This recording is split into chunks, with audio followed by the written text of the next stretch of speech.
Hey guys, this is Damien Darksky and this is another one of my Summoner School videos. This one will mainly focus on warding. Now, just before I start and why I let that FPS pick up because it's atrocious, there we go. I want to say is that even though this is a video on like better places to ward and stuff, as long as you're warding, you're doing your job. It's really good because like we can see here, see there, we can see in base, etc. But there could be 5 people here for all we know, and we have no idea, and we walk in, to Summoner's Rift. We're going to get destroyed. But if you have a ward there, we can see them, we can act on it. And that's the main thing about warding. But the aim of this is to show you better places you can ward. So just let me buy bulk wards. Swiftly.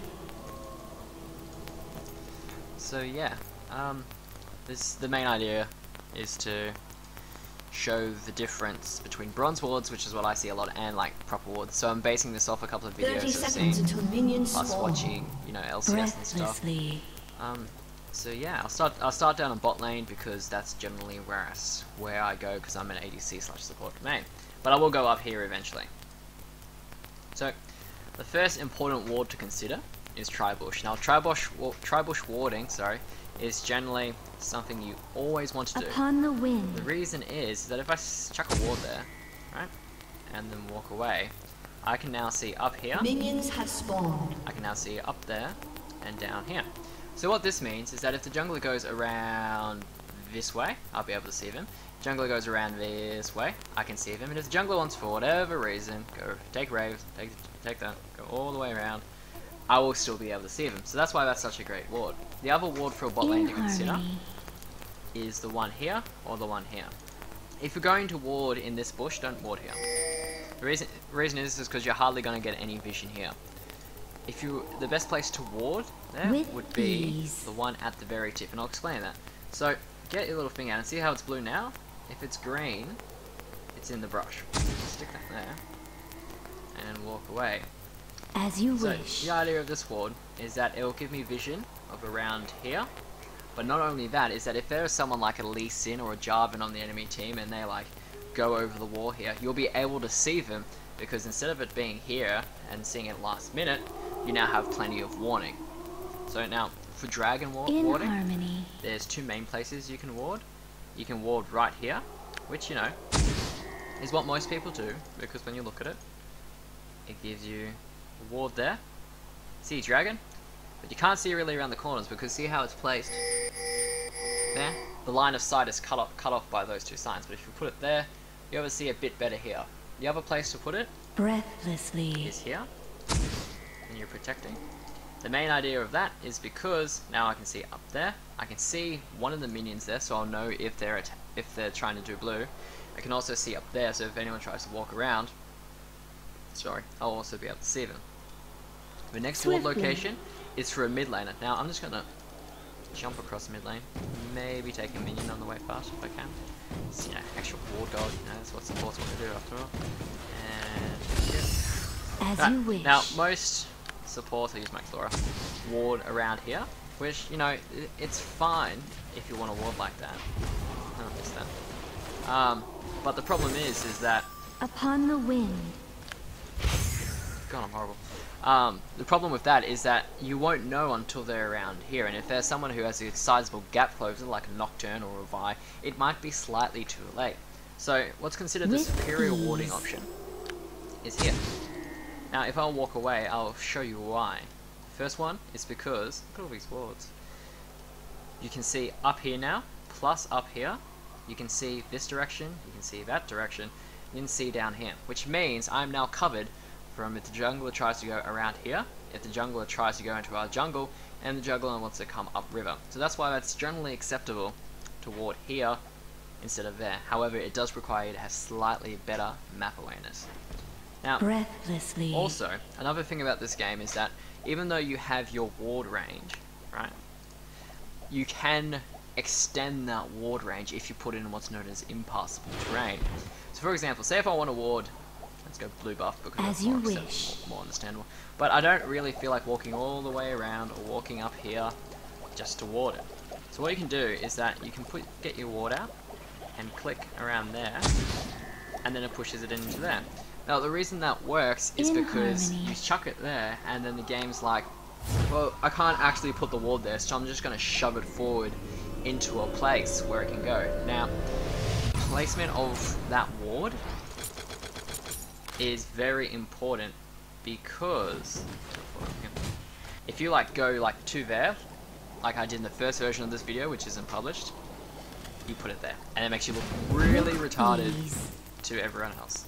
I was getting like, destroyed by minions. Once again, the same gist here with your wards. If you put it here, you have once again view up here. Oh, second level. You have a view up here, view up there, and view up here. Swiftly. Once again, tri-bush warding is important because it gives you those different views. But I want to try something. I did it in the last video. Hopefully, I can do it again.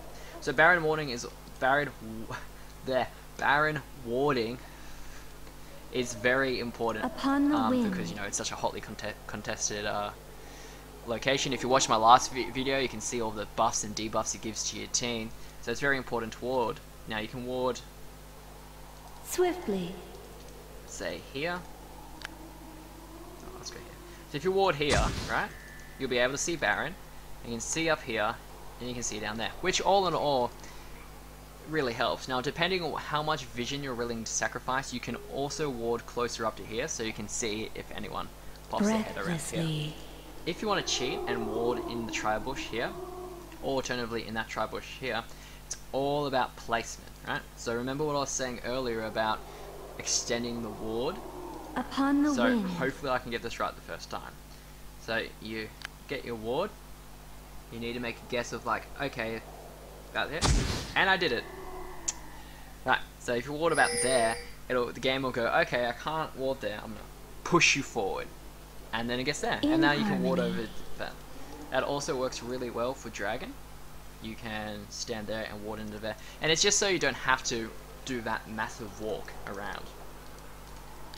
Now, With the ease. final ward place I want to do, once again see this.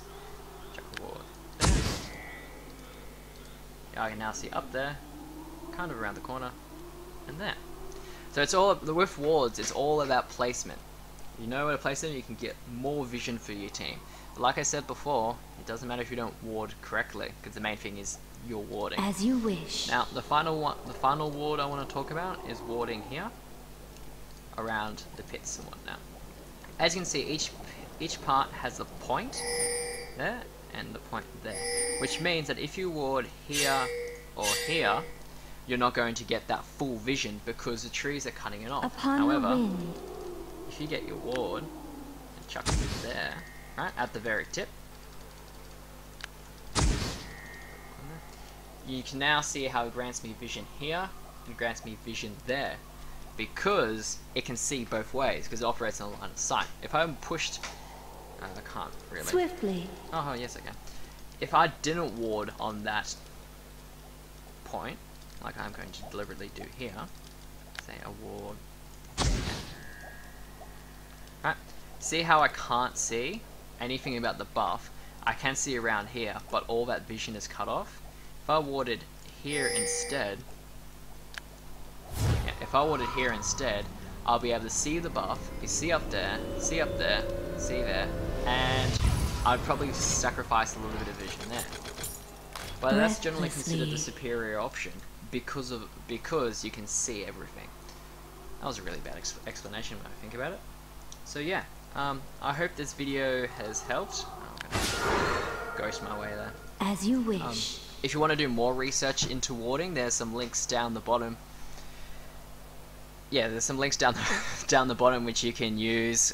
There's one about, I think it's from Diamond, and then there's just a couple other ones which I found which talks more in depth about it, because you know I'm still bronzy, so I don't necessarily know everything, but you'd expect so.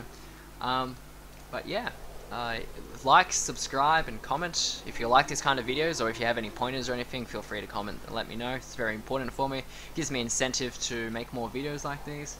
I don't know what the next video of mine will be. I'll probably think about zoning or something. The last ward I just want to show you. Little hacking ward there. If you ward there, and they put a vision ward there, they won't actually be able to see you. they won't actually be able to see. They need to put a vision ward in there. It's just how the whole line of sight thing works. And I just remembered a very important thing which I didn't mention at the very start when I was down here. So all you guys who actually have watched the whole video, here's a little trick for you. If you think your enemy support or whoever has warded in the bush, do not put your vision ward like around here. Because the way the Riot's warding system works is that that ward in the bush, your vision ward, sorry, the ward in the bush, so their ward, and your vision ward is here. You won't be able to pick it up. Don't ask me why, that's just how the system works. However, if you put your vision ward in the bush, and they have both a ward there and a ward there, you'll be able to see both of them.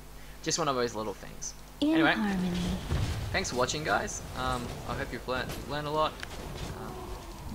Anything that I've already applied, stick there. And I will see you guys around. Thank you for watching.